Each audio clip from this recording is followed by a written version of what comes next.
बंदर के मुसीबतें। एक बहुत बड़ा जंगल था। उस जंगल का महाराज था शेर। एक दिन महाराज शेर जंगल के सभी जानवरों से बातचीत करने लगा। तभी उधर पहुंचने वाली शरारती बंदर ने कहा, क्या है यार आपका प्रशासन? मेले में जाना मना करते हैं, नाचना मना करते हैं, गाने के लिए मना करते हैं, ऊपर से पेड़ के डालों को तोड़ने नहीं देते। ये कहा कि राज्य पालन है, ये बिल्कुल अच्छा नहीं है। गुस्से से आग बबूला होकर महाराज शेर गरज उठे और बोले, लगता है ये बंदर सुबह सुबह भांग पी के आया है, जो मर्जी बोल रहा है। इसे ले जाकर उस खराब कुएं में फेंककर 10 दिनों के लिए बंद कर दो और भोजन 2 दिनों में एक बार देना। महाराज के मुताबिक ही उसके दोनों के हाथ पैरों को पकड़कर कुएं में फेंक दिया बालू और सैनिक। 10 दिनों के बाद बंदर को कुएं में से निकाल के छोड़ दिया गया। कुएं में से निकलने वाला बंदर शेर की शाबाशी पाने के लिए शेर की राज्य पालन ऐसे ही बना रहे, उनका प्रशासन ऐसा ही रहे, बोलते हुए पूरे जंगल में घूम रहा था। फिर से बंदर को भालू और सैनिकों ने कुएं में फेंक दिया। बंदर ने कहा, क्या होता है? तब मैंने शेर के खिलाफ बोलने के लिए सजा काटा, अब मैं उनके साथ हूँ ना, तो फिर से तुम लोग आके इस तरह मुझे पुराने कुएं में फेंक रहे हो क्यों? करके चौंकते हुए पूछा बंदर। बेवकूफ बंदर, अभी इस जंगल का राजा शेर नहीं बल्कि शेर का दुश्मन भाग है, और तुमने भाग राजा के दुश्मन शेर का ही साथ दिया, इसीलिए तुम्हें फिर से वही दंड मिला, बोला भालू। महाराज के खिलाफ था तभी सजा, और महाराज के साथ हूँ तो भी सजा, बोला बंदर। तब वहाँ आने वाले तोते ने कहा, समय और जगह देखे बिना दूसरों के निर्णय में घुसे तो ऐसे ही अपना ही नुकसान होगा। तब बंदर समझ गया और बोला, सच में जो चीज हमसे जुड़ा नहीं है उनमें हमें पड़ना ही नहीं चाहिए। डायनोसर का अंडा। रामेश्वर के घर लौटने वाला अंडा थोड़ा थोड़ा इधर उधर हिलते हुए टूटने लगा। उस अंडे की आवाजों से सोता हुआ रामेश्वर जाग गया। कुछ देर बाद अंडा टूटकर उसमें से डायनोसर का बच्चा बाहर निकला। उसे देखते ही रामेश्वर बहुत खुश हुआ। देखने में बहुत सुंदर और अच्छा सा लग रहा है, इसीलिए तुझे ना मैं छोटू बुलाऊंगा, करके रामेश्वर के कहने पर वो डायनोसर खुशी से उछल उछल कर कूद पड़ा। उसे पास लेकर प्यार जताया।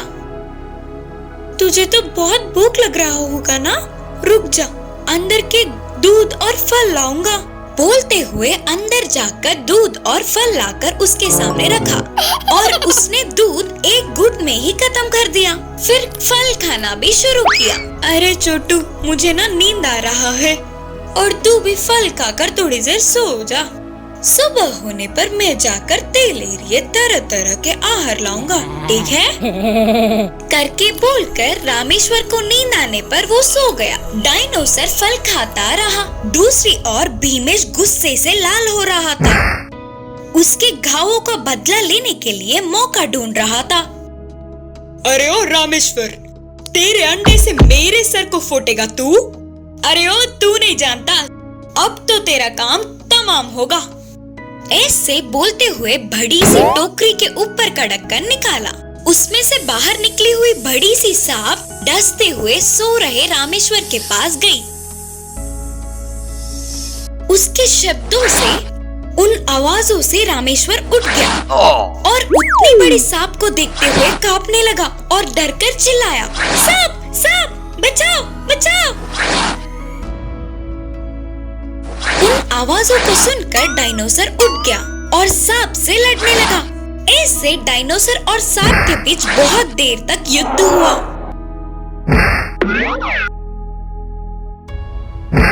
आखिरकार सांप मर ही गई। उस मरी हुई सांप को डायनोसर ने कहीं दूर फेंक दिया और वो सांप उड़ता हुआ जाकर भीमेश के गले में गिर गया।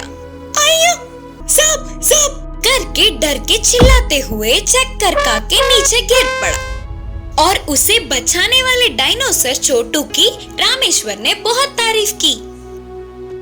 असली चोर कौन? अकबर बीरबल की कहानियाँ।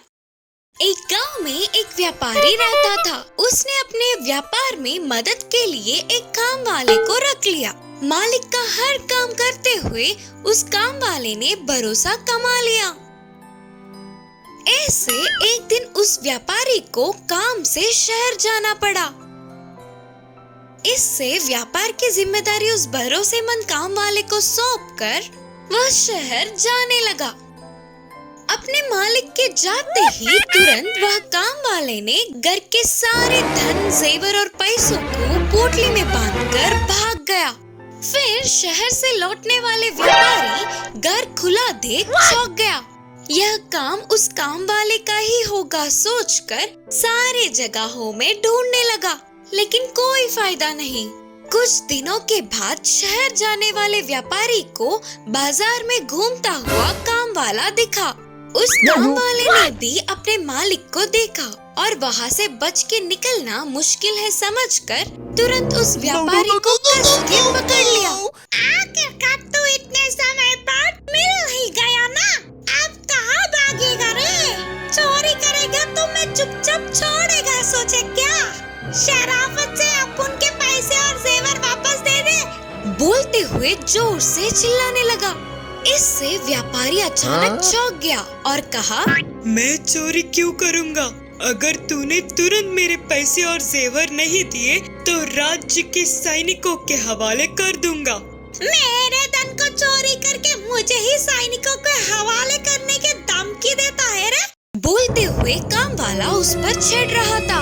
ऐसे व्यापारी और काम वाले के झगड़ा करने पर बाजार के सारे बड़े वहाँ उन्हें घेरे, लेकिन उन दोनों में कौन चोर है और कौन मालिक पता नहीं चल रहा था। दोनों को इंसाफ दिलाने के लिए महाराजा जी अकबर के दरबार में ले गए। सभा में सारे बड़े उपस्थित थे। अकबर और बीरबल के सामने उन्होंने पूरी कहानी सुनाई। मैं एक व्यापारी हूँ, ये मेरे पास काम करता था। एक दिन मुझे शहर जाना पड़ा तो मैं अपने व्यापार की जिम्मेदारी इसे सौंप कर गया। मेरे वापस आने तक इसने मेरे पैसे और जेवरों को चोरी करके भाग गया।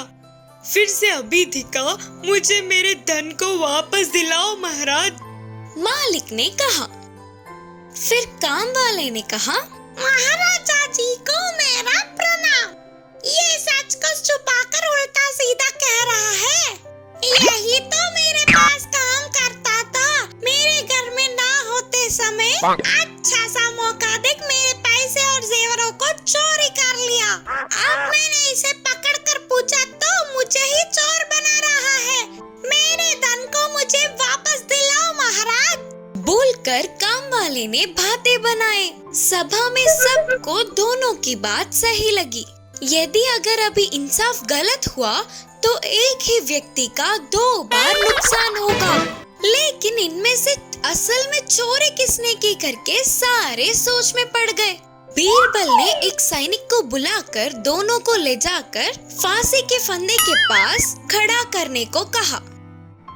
फिर उन दोनों का सिर फंदे में रखवाया। अब मेरे कहे हुए काम वाले का सिर काट डालो करके बीरबल के बोलते ही तुरंत सच्चा काम वाला डर से अपने सिर को निकाल दिया। इस तरह चोर की चोरी पकड़ी गई। उससे पैसे और जेवरों को लेकर व्यापारी को देते हैं। व्यापारी बहुत खुश हुआ और उस काम वाले को कठिन सजा सुनाया। समय रहते ही चोर की चोरी पकड़ने वाले बीरबल की सभी ने तारीफ की।